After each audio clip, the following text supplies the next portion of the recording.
Welcome in, everyone, to Beyond the Beat, brought to you by 32 Beat Writers, part of the Player Profiler network of podcasts. I'm Zach Haiduk, and tonight I'm going to be doing a short recap of every game, my thoughts on it. It's going to be, as we mentioned last week, a little bit fantasy, a little bit general NFL, mostly fantasy leaning, but hopefully helpful to everybody who finds us here. Going to go through every team and try to get out of here, as we did last week, somewhere between the 30 and 40 minute mark. So I know we're a little bit late for you guys who are on the East Coast. So I hope that, if you're watching this, I suppose, you're able to make it through with us. And if you have any questions here, whether you're watching on YouTube or X, feel free to put them in the chat. I will highlight your comments perhaps throughout the show if you're watching this live, and we can discuss that a little bit if you have any questions or comments. For those of you listening on the feed, if you're listening in the Player Profiler main feed, you can also find us, of course, in our own separate feed at Beyond the Beat. Anywhere you get your podcasts, you can find us there. So I appreciate you subscribing if you are. All right, let's go ahead and dig right into it. We'll spend 1 second on the Thursday game that I'm sure all of you tuned in for the first maybe 10 minutes of, between the New York Jets, who destroyed the New England Patriots, my New England Patriots, 24-3. We did get to see a little bit of Drake May in the back end there. Honestly, they had an opportunity to score and make it at least a six-point game for the Patriots, but they opted not to do that.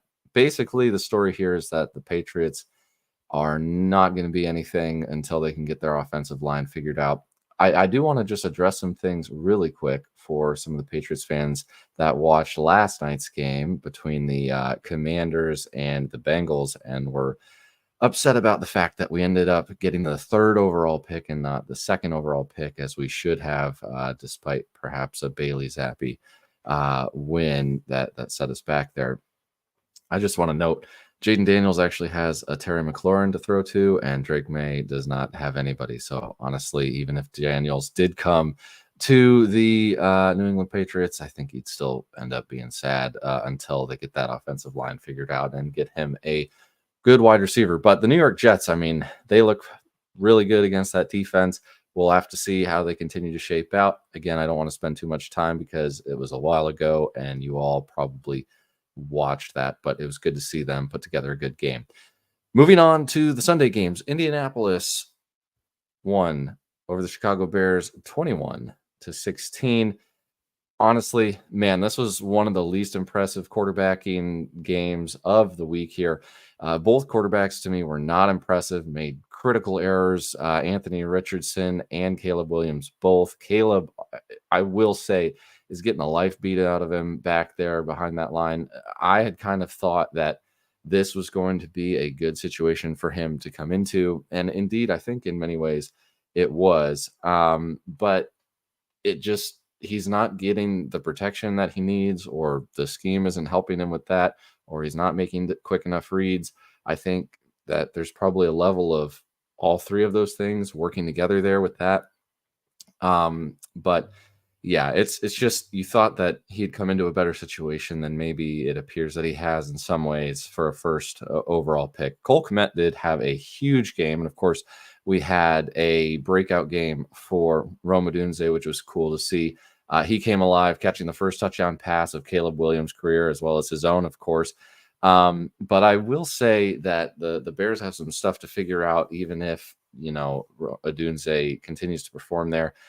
Down deep in the red zone there, they really needed a score, and they went direct snap to the running back, shotgun run, speed option on fourth down on the goal line, and did not convert. You needed like 2-3 yards, whatever it was. And, I like certain ideas. Like I don't have anything against like a speed option or an option play on the outside there, a pitch option, whatever they want to call that. But, yeah, they didn't trust Caleb Williams to throw a single time there, and I just didn't really like the looks that they were throwing out of it. It was just a weird sequence there. There was also almost a Hail Mary to end the half that DJ Moore ended up catching a tip off of another player and was about a yard short. But those are the things, like if you're relying on Hail Marys to keep you in games, it's not super, it's not going well. He also had 52 attempts, which is ridiculous. 52 is a super high number. I understand, you're trying to come back, but you got to find a way. This kid's getting the crud beat out of him, and dropping him back 52 times is not helping that out. With Anthony Richardson, guys, I think that he might be bad. I don't want to overreact. I don't think he's either completing almost exactly 50% of his throws or just under it. I think he was 10 for 20 in this game, and balls are just sailing on guys. He's having a really tough time in the intermediate area. It's been like, even if he's kind of set and the guy's kind of just, I don't want to say like wide open, because people rarely get wide open in the NFL, but it's just not been great. And I don't know if it's fixable or correctable. I'm not a QB guru. I don't know, so I can't tell you, but I can tell you right now that he's definitely bad. And I know that people who have fixed those problems generally haven't gone from 50% throwers to 70% throwers, and Josh Allen has happened like one time.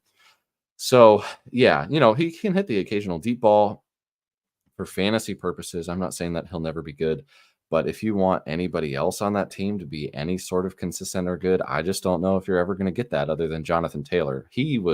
Jonathan Taylor, of course, is amazing. I mean, he's basically the reason they won this game on offense. And yeah, so I think you're going to continue to get good games from him. But if you're hoping for Pittman or Downs or Pierce to be something for you, A.D. Mitchell, I understand that Richardson has dealt with some drop issues or whatever, but that doesn't take you from 50% to 65%, and it's a week over week thing. So if we're going to point to something, I don't think we are going to point to the wide receivers every single game with that. We'll see how that continues to go, but that's my thoughts there.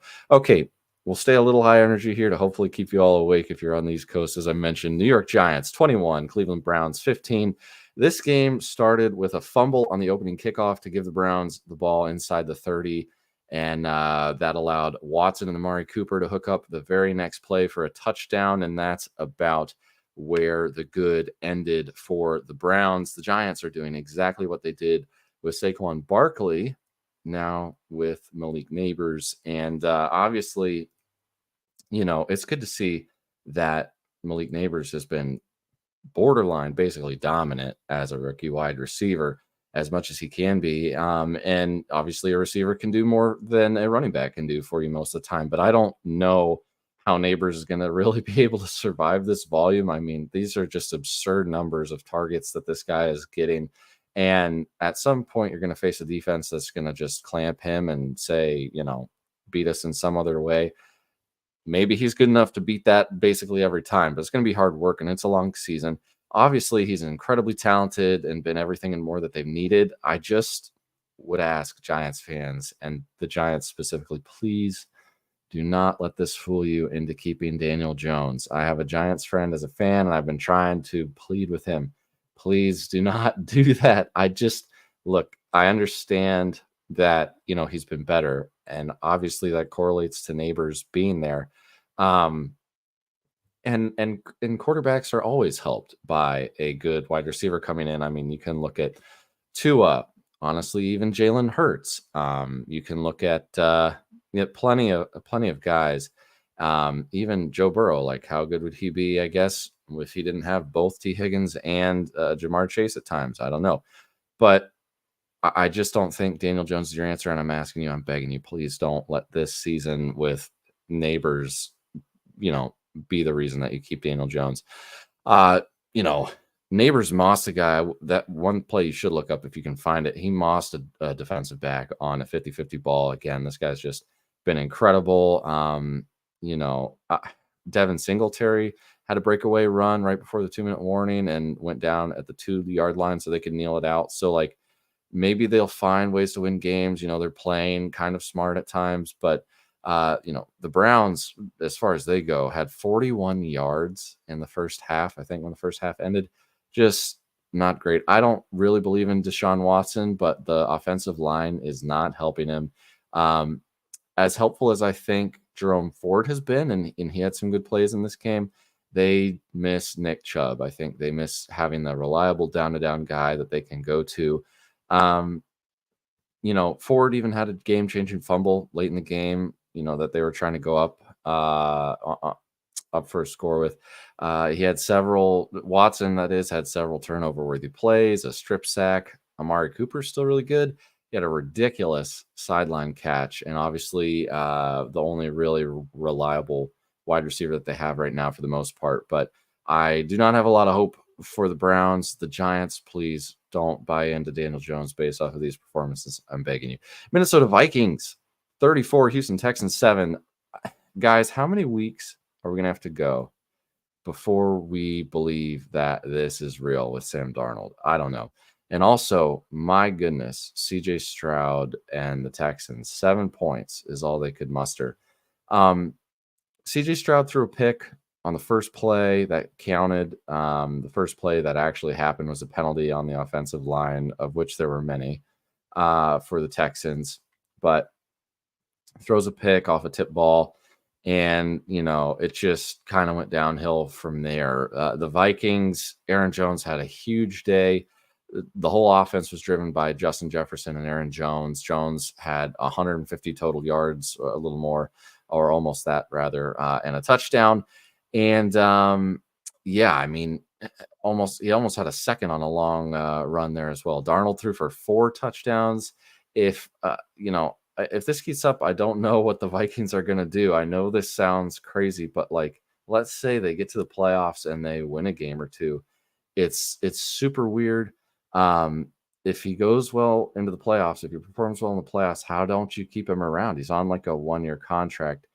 I guess you can't really pay him. I don't know. It's just a weird situation that the Vikings are in. I assume that they'll want to go to their rookie, JJ McCarthy, and maybe Sam Darnold gets an offer somewhere else. But I think obviously they're going to try to win games, and that's a good thing. But, it's just, I don't know, really weird. Jalen Naylor did have a touchdown called back on a penalty. So he would have had an even bigger day with 2 scores on the day. And another thing with the Vikings, I do think, look, I don't think Darnold is going to be this good forever. I'm not saying he's not going to win games for them or be part of that. But even the plays that could have been negative for the Vikings on Sunday turned into fine plays. There was a trick play that had a DPI on basically a dropped interception. There was a fumble off of pressure on Darnold, picked up by the running back and went for 8 yards. That could have easily been negative or gone the other way if the defense was paying closer attention or able to get there faster. So we'll see. There are mistakes, and the Vikings have not been perfect, but everything just kind of went their way on Sunday. For Houston, the offensive line just killed them, and the Vikings defense just ate them this game.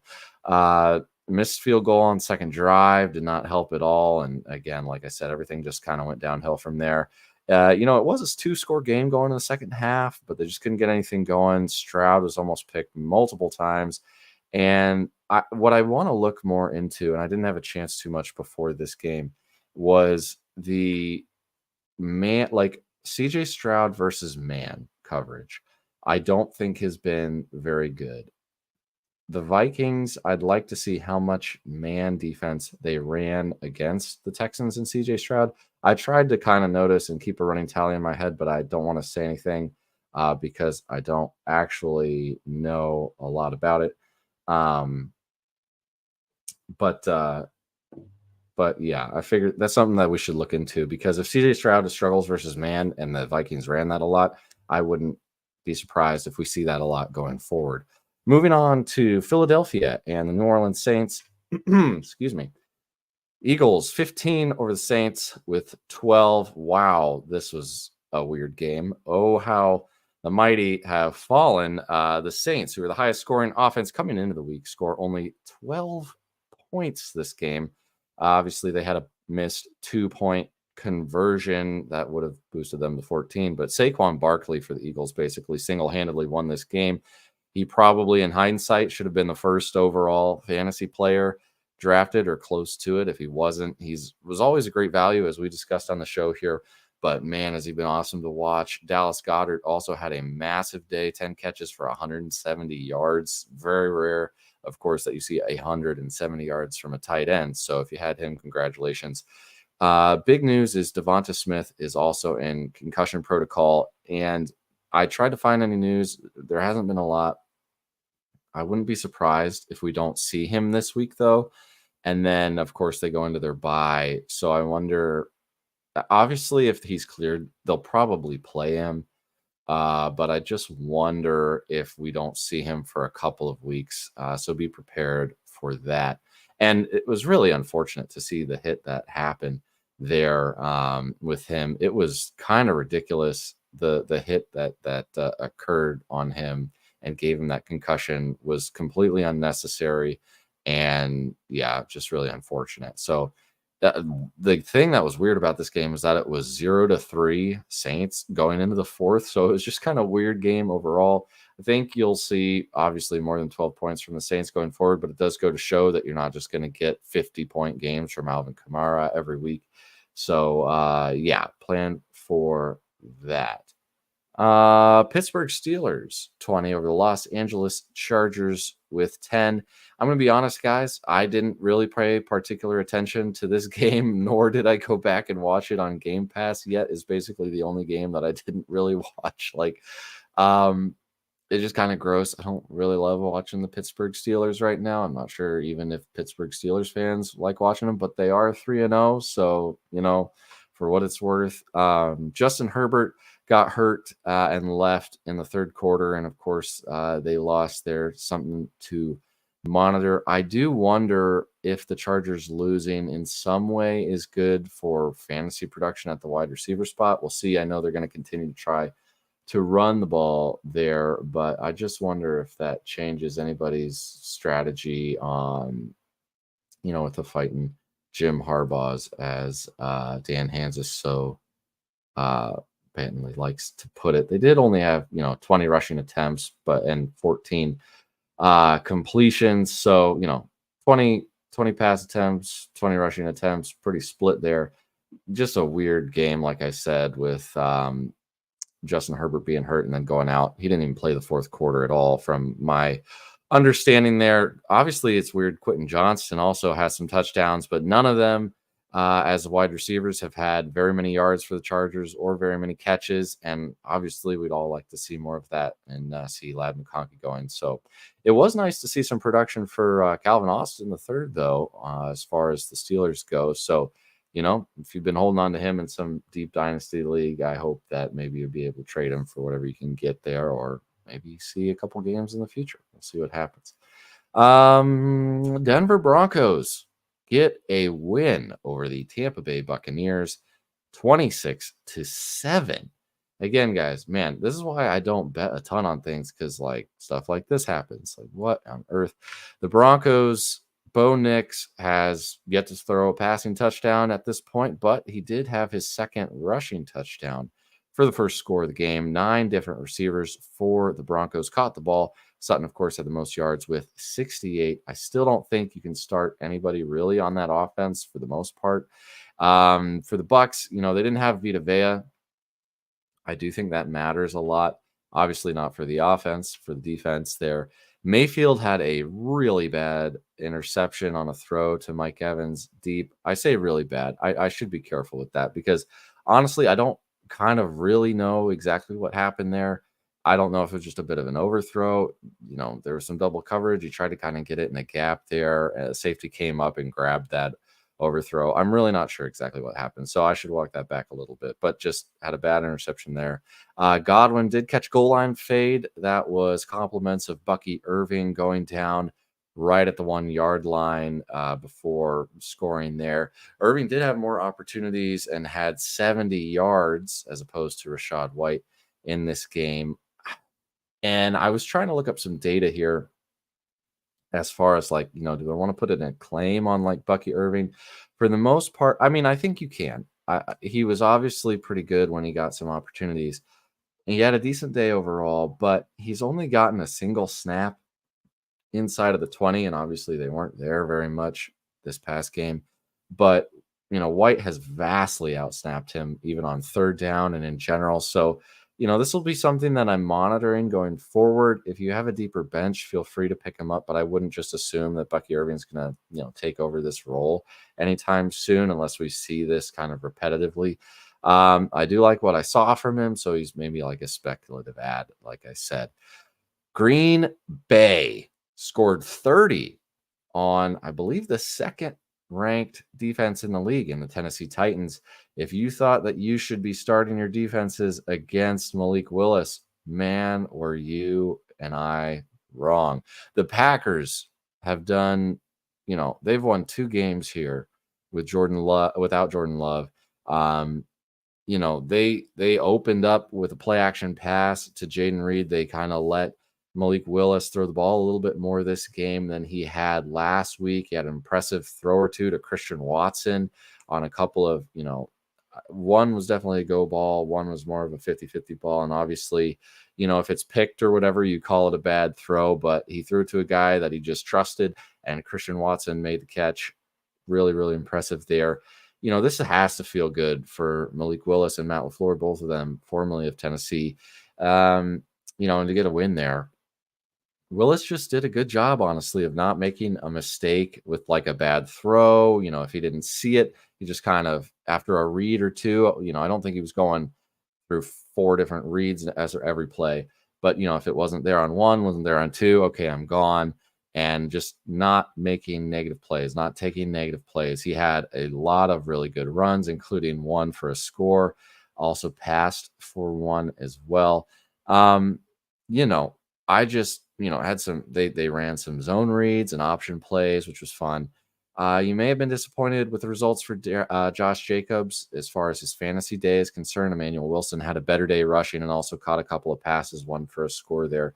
I wouldn't worry, though. I think it's just load management that was reported here, and he was used a ton. He had 32 attempts versus the Colts. So in some ways, I guess maybe we should have seen this coming. And, Wilson, it was funny. You should also look this play up if you can find it. Emmanuel Wilson did try to hurdle Quandre Diggs at one point on a run that he had and just got absolutely decked. It was funny to watch. Obviously, it's good that he wasn't hurt or anything, but that was kind of one of those, maybe don't try that just because you think it might be there. For the Titans, I feel bad for our friend Justin Graver. He, I think, is kind of done with the Titans, at least with Will Levis, and I don't blame him. He's over the Will Levis experience. We're probably going to see Mason Rudolph sooner rather than later. I don't know. There's not reporting on about that, but they have a bye week in week 5, and depending on anything earth-shattering, I wouldn't be shocked at that. Levis does have 2 picks in this game and a lost fumble. One went for a pick 6. I don't know if that was the opening drive or the second drive of the game. I'm trying to recall when exactly that happened. Not a great throw, very ill-advised, off to the sideline. It's kind of like something that I might throw occasionally in college football. 25 at the goal line, something to that effect, just, all the way back. Of course, Levis, I think they were on their own 30 at that point. But the point remains, I don't know that Levis is the quarterback here for long. He did have a lot of pressure on him, and just especially in the last half of the game when the Packers knew they had to throw, they were just smoking him. They were getting back very fast, and sometimes he doesn't do himself any favors. Sometimes he didn't really have a chance. You're going to start, I don't know who, from a fantasy standpoint here. You're not going to have too many guys who are reliable, I think, as a fantasy player until you get quarterback play that's relatively competent regularly. You're going to flip a coin each week, I think, if Calvin Ridley or DeAndre Hopkins is going to be the leading receiver. I'd assume more often than not it'll be Ridley. They want to get him involved. And for the running backs, if they keep turning this ball over and they're playing from behind, you're not going to see a lot of good from anybody, but especially them as well. The Carolina Panthers shocked the world 36-22 over the Las Vegas Raiders at home. The Raiders were at home, that is. You know, there was some reporting based on what head coach Antonio Pierce had said after the game, and it was just kind of some unnecessary comments, in my personal opinion. But they're sticking with Minshew. That's the reports coming out now. They brought in Aiden O'Connell at one point late in the game, and he led a touchdown drive. But I just don't think he's your solution. And I don't think you can waffle back and forth that much. I think it's a little bit scary that you're doing that 3 weeks into the season and you have a good win, excuse me, over the Ravens the week prior. So, yeah, I would just be sticking with Minshew there, and it looks like they're doing that. So we'll see how that continues going forward. One thing is clear, I wouldn't bother starting a running back for this team from a fantasy standpoint. Again, it's, unless it's a spot start or a situational one. Honestly, I don't think you love starting anyone else on this roster other than Bowers as a week-to-week guy and, know who you're definitely going to get points from most of the time. You can start Devontae Adams. Other than that, I don't really want to bite on the Jacoby Myers 62 yards and a score because both Bowers and Adams weren't super productive in this game. For the Panthers, I mean, it's absolutely wild that they scored the highest total for points on week 3. If you had laid a line on that happening this week, I bet 99.99% of people would have gone against that. You got to assume that Bryce Young is out for the year unless something changes and Andy Dalton turns into a pumpkin. There were, again, some reportings that he'd be back out there again at some point this season and is basically on kind of like a break or a timeout, which I thought was a funny way to put it. I know they meant like timeout in the sense of like, hey, we're taking a timeout, not, hey, you're in a timeout, go to the corner, but it feels like you're in timeout, go to the corner. So that'll be to be seen there, but I'm curious. We had Dave Canales come into town. Are like, all right, what if he fixes Bryce Young? But here's my question: what if Andy Dalton, not Bryce Young, is the new Geno Smith or Baker Mayfield? I know he's 36 years old. I know that's probably a little bit too much to assume, but hey, like, what if it happens? Geno Smith isn't super young either. Adam Thielen has gone to IR after making a touchdown catch. He has I guess, pretty severe hamstring injury. Jalen Coker was brought up today to fill the spot that he left. So we probably won't see Thielen for a while. Xavier Legette may be the guy to pick up if you're looking for someone, but we're going to have to see if Andy Dalton can keep this up. I mean, 36 points a game is a lot, but obviously don't need to score that many just to have a productive wide receiver. Deontay Johnson being that main story and that wide receiver who's the most productive, 122 yards in the score. Chuba Hubbard also breaks 100 yards and gets 55. I said on the ground, but I think that may be through the air. What this really means for me is that, this could be a huge bump for Jonathan Brooks as opposed to having Bryce Young starting. I do think that helps from a fantasy standpoint a lot. Coming out of this game, I'd suggest you take a peek, just seeing if Brooks is on your waiver wire. Maybe some guy did draft him late and then ended up dropping him. I don't know. But he's definitely out at least one more game. And I haven't seen any real news on him recently at all. And we probably won't until he's basically ready. But he could, in theory, come back as early as week 5. So I'd be just poking around, see if he's out there. If you have an IR slot, you should already have him on your bench. If you don't, maybe he's not there, but just take a peek and see. Xavier Legette also may be a good speculative ad. We'll see how that goes. The Seattle Seahawks 24 over the Miami Dolphins with 3. Skylar Thompson getting the snot beat out of him in this. I saw some of this kind of in the 4th box into the side of my Sunday ticket, but I frankly didn't dive too deep into this game either, as well as, like I said, with the Pittsburgh game. It's just a situation that as long as you have someone like Skylar Thompson back here, it's not going to go well, and it's not going to be good TV. They now have Snoop or Tyler Huntley in the house, and can we please stop with the former, the Pro Bowl quarterback Snoop Huntley stuff? I mean, it's like mentioning that anytime Mac Jones were to come onto the field that he was a Pro Bowl quarterback. Can we get real here? No offense to Huntley there, but I mean, come on. he may end up starting this week. We'll see. Mike McDaniel came out today, and there was kind of a wishy-washy, like, yeah, I don't know. We haven't really figured that out yet, and we'll see type of deal. So we'll see what happens. But Tim Boyle would be the guy in theory if it's not Huntley. And I know Tim Boyle isn't good. Nobody's going to be that productive, but you have to start Achane and Tyreek Hill, I guess, and just hope something happens. They break something long on a rack catch. For the Seahawks, not much to say here. I mean, Charbonnet and DK Metcalf both had productive days. I don't know how much you can take away from a 24-3 game against a totally hobbled Miami Dolphins team without their quarterback. But I will say for Jackson Smith-Njigba, after coming off of a really good week against the Patriots, he was only 3 for 39 in this game. And, I think the takeaway here is that DK Metcalf, he's the one and he's always going to be the one. And if, even if they're ahead while Tyler Lockett is there, I just don't think you're going to get a lot of production that's reliable in any way, shape, or form from Jackson Smith-Njigba. We were kind of unhappy with that last year. We probably have a better offense this year. Yeah, he's going to get some more opportunities. I don't think every game is going to be like this. But, Tyler Lockett isn't old busted yet. And, it's just a situation where I think you're going to be disappointed sometimes. Maybe more often than you would think for a guy that was on the rise coming into the year. They do face the Giants this coming week, so maybe you have a chance to start him. But I'm just a little wary of how it's going to work week to week with JSN.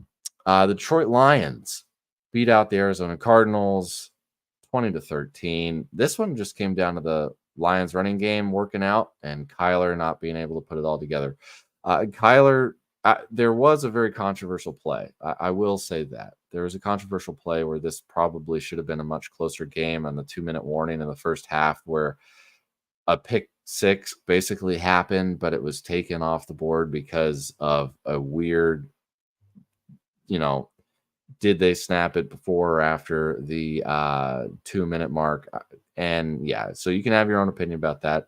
I don't particularly have one that I'm going to try to push here, but that could have been a very different game if that does happen. But Kyler just kept going deep or throwing into double coverage to Marvin Harrison Jr. when he just really shouldn't sometimes.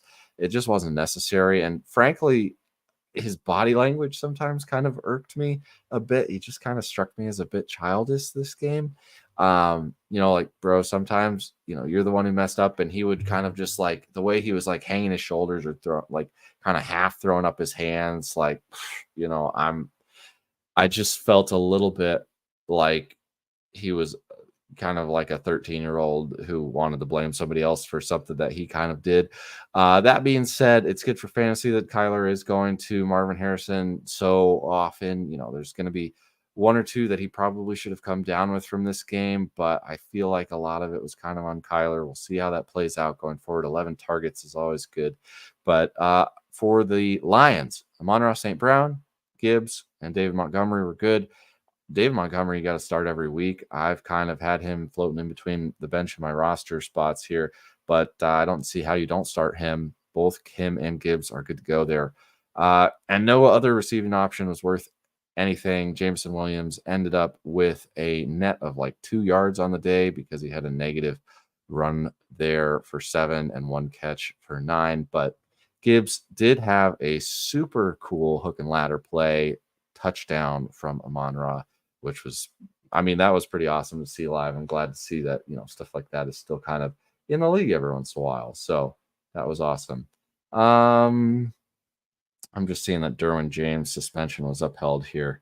I'm looking over and yeah. All right. He tried to appeal it and ended up not getting it.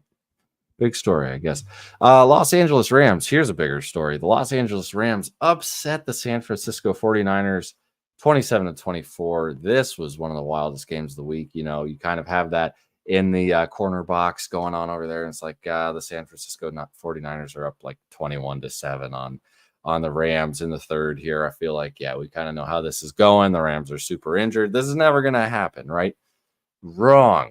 Juwan Jennings had the best day of any wide receiver for the 49ers since Jerry Rice with 11 receptions, 175 yards, and 3 touchdowns. Probably heard that already on the broadcast or anywhere else if you've been on Twitter. But Kyron Williams also scores 3 touchdowns for the Rams, 2 on the ground, 1 through the air. Stafford threw for less than 200 yards, if you include the sacks. They ran for less than 100, and they somehow came back to win a game. And yeah, the 49ers first drive of the second half made it 21-7, and the Rams scored on every single drive after that. They relied on a missed field goal from San Francisco. And at the end, there was a play where the Niners, they had no option but to try and kind of lateral it around, dump it off to one guy and just kind of try to keep it going back. And I actually thought that they may spring it there for a second. Didn't didn't quite happen. I think they got to like the 36-yard line of the Rams, and I don't know. That would have been fun to see, but I will say that Brandon Ayuk, man, he needs to step up and make some plays here. Otherwise, that new contract is going to look kind of icky at the end of last year. If Juwan Jennings over the next couple of weeks, is more productive. I understand that wide receivers sometimes can get blanketed and therefore targets get funneled to the other guys. But hey, you're getting paid like a guy who's supposed to beat those funnels. So that's what you got to do, man.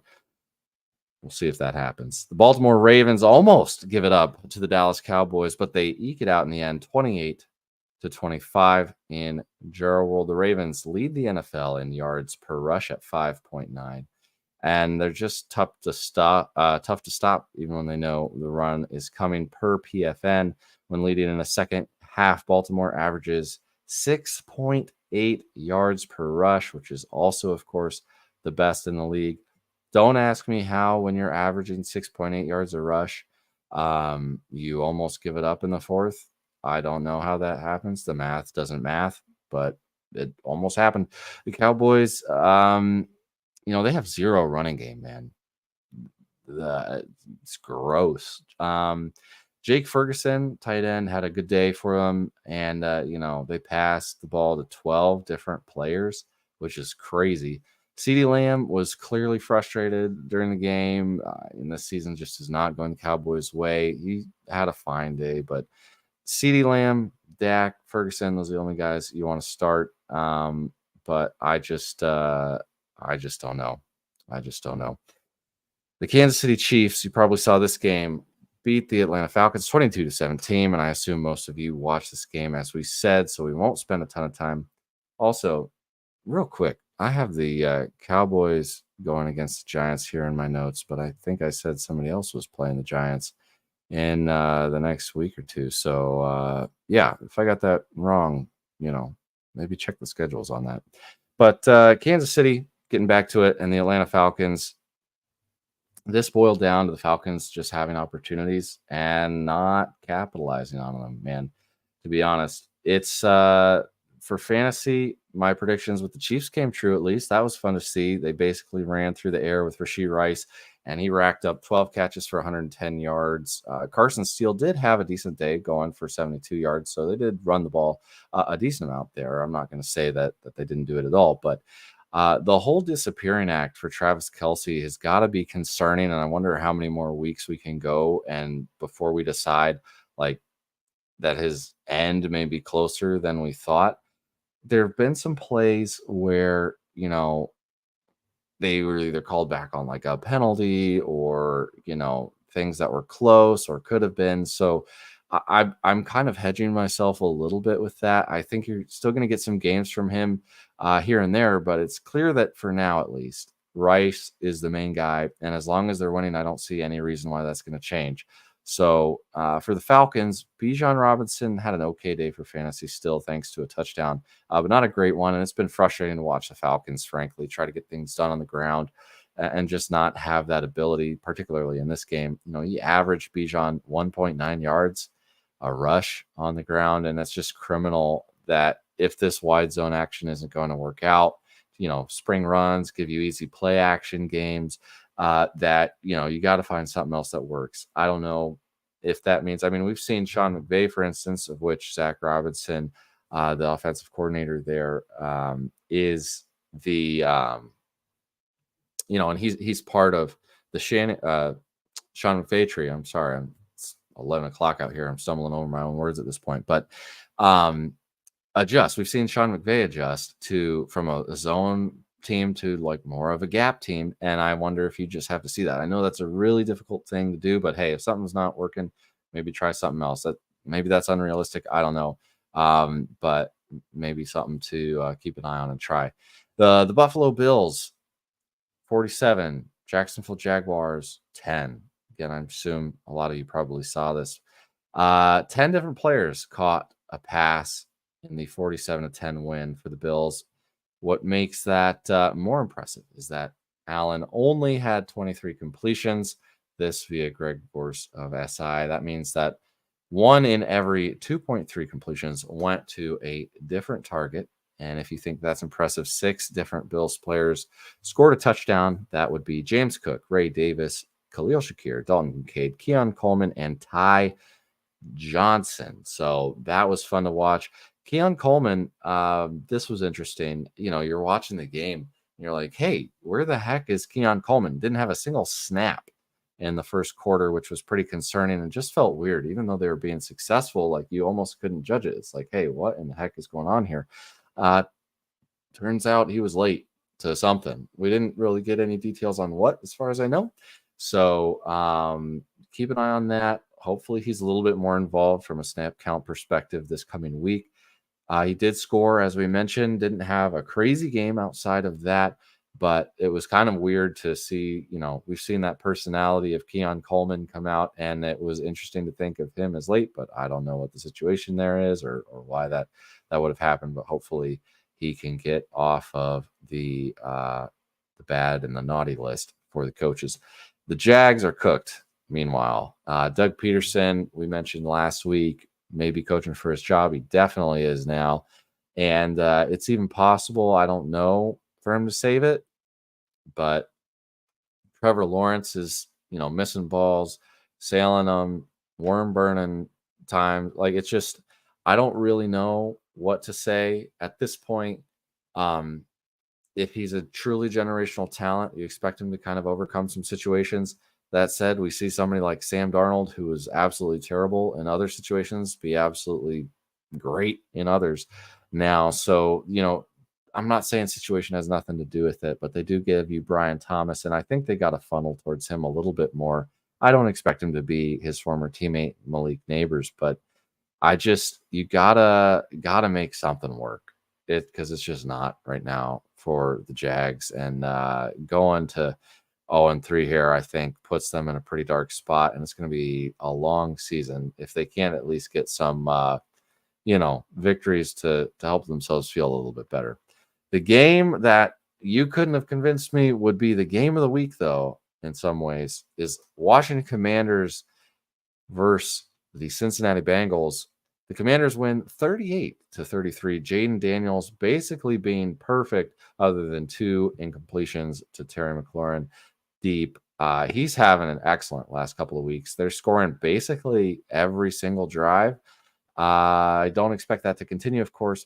I was having a discussion with my Commanders fan friend, and I still am a little bit hesitant, just a little bit, about whether or not we truly see the utilization for Terry McLaurin be consistently, good and viable. It's just, I've been burned by so many years, and I've been finally vindicated. It feels like, oh my goodness, we have a quarterback who can actually get him the ball deep in tight windows, or maybe occasionally wide open. It just feels so good. I'm not gonna lie. It's been very cathartic. I've been arguing for Terry McLaurin for years now, and thankfully, maybe we have a quarterback and a scheme that will get it to him. I will say that again, I think it was 8 targets last week, 6 receptions for 22 yards. So I want to be careful in assuming that we're going to see this every game. I think he had 4 receptions for 100 yards and a score on 6 targets there, but at least it's a good sign. And if they can keep this up, that's going to be pretty great for the Bengals. I don't like the Jags here. It's weird, not from a coaching angle, but I feel like they're basically sunk now. Again, you probably heard this, but if you're 0-3, you are going to have a very, very low percentage chance of getting into the playoffs, and let alone winning a Super Bowl. That's just, you can basically say for sure that that's not happening this year for the Bengals. Jamar Chase had a really great day, started off good. You know, if you started T. Higgins, you were sad. Zach Moss and Andre Yoshivas both scored. I believe that's Yoshi's third touchdown this season. So if you wonder how big of a role he'll have, I don't know. We'll see. It will be interesting to see as T. Higgins is on the field at the same time as Yoshivas there, but especially going into next year potentially. I'm really curious to see how that plays out. He kind of is, I wouldn't say coming out of the middle of nowhere, but people were kind of hoping Jermaine Burton would maybe be doing what he's doing right now. And if Burton was doing that, I really think that he'd be valued higher than where Andre Iosivas probably is right now in a lot of leagues. Nobody punted or turned the ball over this game. First game that happened since the 1940s. Offense was good for both the Bengals and the Commanders. And hey, if you're playing the Commanders, I would be super excited if any of my fantasy players are doing that. But let me just read to you, for the sake of humor in myself, the drive summaries for this game. This is for both teams. Touchdown, touchdown, missed field goal from the Bengals. Touchdown, field goal, touchdown, field goal, end of half. Touchdown, touchdown, field goal, touchdown, touchdown, touchdown, end of game. So, you know, if you're a fan of offense, this is a game to go back and watch on your Game Pass if you, for some reason, didn't catch it late on Monday night. But yeah, that's kind of everything that I have for you guys. Expect to see something come out on Thursdays or Fridays going forward. Life's been a little bit interesting for me. My voice is finally back to where it should be, so I am glad for that. But we're going to be putting out a little bit more content going forward. And also, I have 2 articles for you to go and read. We have a beat writer summary. We compile all of the, you know, beat writer news and kind of their takes on the games that were played this week. You can find that on our website at 32beatwriters.com. And then also there's an article up of kind of future things we're looking to bring you guys, and you should definitely go read that. That's a free to read article because we want to let everybody know kind of what we'll be doing within the next, you know, I'd say 6 to 9 months, what we're hoping to bring you guys, if not earlier, if we can. We're in a really awesome spot. This season has been really great for us, and we appreciate all your support. It's allowed us to kind of continue to build things out, and we, you know, I'd encourage you to keep checking that out and go check that article out just to see everything else. So, all right, I'll stop talking here. Make sure to check us out. Thanks for joining us. You can check us out at 32beatwriters.com. If I mentioned, we have player news, player summaries, player tracking tools, and more. To make sure to keep up there for all of the most recent and relevant information from the beat writers. Make sure to use that code podcast for 50% off your first month of pro membership for all of the beat writers staff at 32. Zach Hyduke, will see you next time. Thanks for joining.